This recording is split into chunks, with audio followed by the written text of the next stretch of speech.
Next, we're going to talk about symmetry versus asymmetry.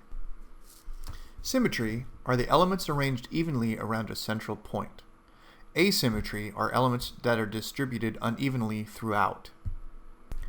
A few examples of these are the difference between symmetry and asymmetry, healthier and cleaner, and disheveled, orderly and disorderly, uptight, at ease. On the symmetry side, even, and asymmetry, you're drawing attention somewhere compared to everything just being even. Still and dynamic, the difference between that tree looks more still and the asymmetry feels much more dynamic. And then I tried to find some examples of real world, and the closest thing I can come up with is butterfly and a sea sponge. Now, how that can relate to us as character designers is it's all the methodology of how you want somebody to feel towards your design, right? So let's just take, there's an experiment going on, and we've got two scientists, right? We've got the uptight, rigid one who always follows the rules, and we have our very creative, crazy one that is all sort of manic and not all quite there, right? Very disheveled. So we're even using some of our words to describe our inner characters. So right now, hopefully you can already tell which one I started to draw first, right? More symmetric. The legs are planted in the same spot, arms coming out in the same way. Pretty rigid. And here we have more of a dynamic flow, more of an unexpected feeling behind it. Grabs your attention a little bit more instead of being so even. You know, I'm going to go back and forth because just sort of designing the characters as I go, but thinking about our symmetrical versus asymmetrical design elements. Also because I want to play these two characters off of each other. You know, if they're best friends since high school, went into science together, you know, really trying to keep the legs and trying to keep everything sort of uniformed. Now, all humans, no matter what, aren't perfectly symmetrical, and we'll talk about that in just a minute. But the idea behind why you would use these design decisions are very much in place of what's the purpose as a designer, you know, as a production designer. What message are you trying to get across?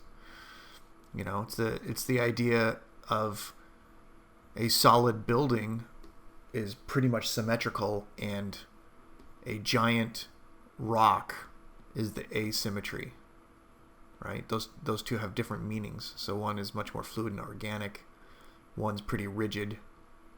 But both of those have a place in art, and it just depends on the motivation.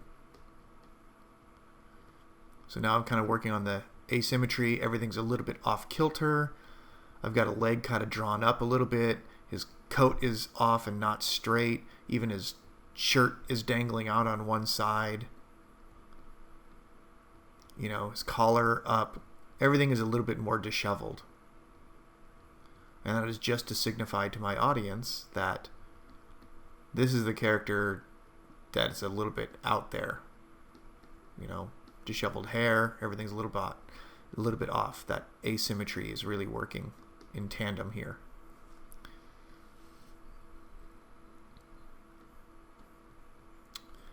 Yeah, so these are all design element choices that you get to make. Yeah. So this would be some easy ways to tell between healthier, cleaner, disheveled, orderly or disorderly, uptight, at ease, even or attention, still or dynamic are these two scientists that work together. And the chaos one brings and the very stability that the other one brings, right? So even when we're dealing with our shapes and everything, our asymmetry and symmetry are very important. And it's up to the designer on when to use them. So when thinking about balance, try looking for informal balance, accepting certain asymmetrical design choices to achieve a balanced outcome. An even distribution of elements creates balance. Humans aren't perfect. We got freckles, moles, scars. Somebody could have one eye color different than another. There's lots of different ways that we're a little bit off balance. But once you go outside of normal informal balance, you'll notice it drastically. Here I try to balance it out here, right? We've got different colors for the polka dots, and one of the gals has a couple of freckles, right?